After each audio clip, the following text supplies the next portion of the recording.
Hello, my name is Austin Ashizawa. I'm Erin. I'm Isabella Huynh. And my name is Shazfa Khatri, and this is our presentation on understanding syntactic processing with a non-sentence repetition task. Picture yourself in a crowded cafe, conversations buzz around you, friends chatting, orders being placed, snippets of phone calls. Without conscious effort, you're processing these sounds, understanding words, sentences, and meanings. Suddenly, someone asks you a question, and you effortlessly switch from listening to forming a coherent spoken response in seconds. Beneath this apparent simplicity lies an intricate system of syntactic processing that allows our brains to process and understand sentence structure. Despite its fundamental role in communication, much remains unknown about how we produce and comprehend syntax and how these processes interact. Our project aims to understand how the production of language is affected by grammatical and ungrammatical speech. For example, imagine listening to a non-native English speaker give a presentation. Despite some grammatical errors and odd phrasing, you understand the content. Later, when you summarize the talk to a colleague, you find yourself automatically correcting these errors and speaking more fluently. This scenario raises an intriguing question. How does the brain process imperfect language input and transform it into a more coherent output?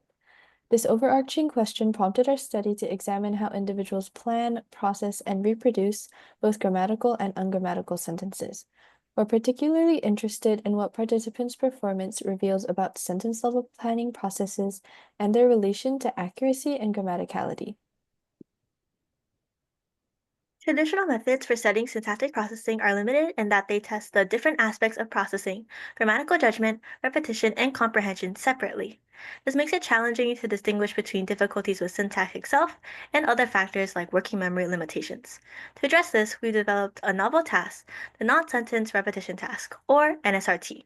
Participants hear or read a sentence, then perform three actions. They type the sentence, judge if it's grammatically correct, and then correct if it's needed. By using the same sentences for all three tasks, we can make clear comparisons between judgment, repetition, and correction aspects of syntactic processing.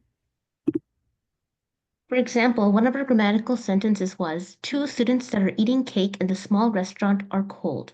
The ungrammatical version of this was, two students that are eating cake in the small restaurant is cold.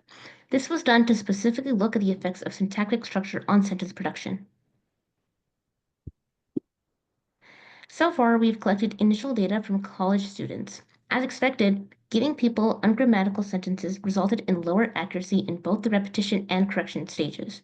Additionally, we found participants were faster at responding in the repetition phase than when they had to correct the sentence, and when given sentences with tense violations, had significantly lower accuracy across phases.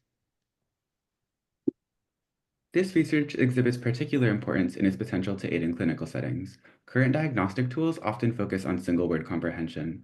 Our findings from the NSRT could lead to more comprehensive diagnostics, improving treatment for aphasic patients, and assisting with the early identification of syntaxical language disorders in children. We're excited to extend this research to aphasic patients in the future and to explore how these processes might differ in impaired language systems. Thank you for your attention.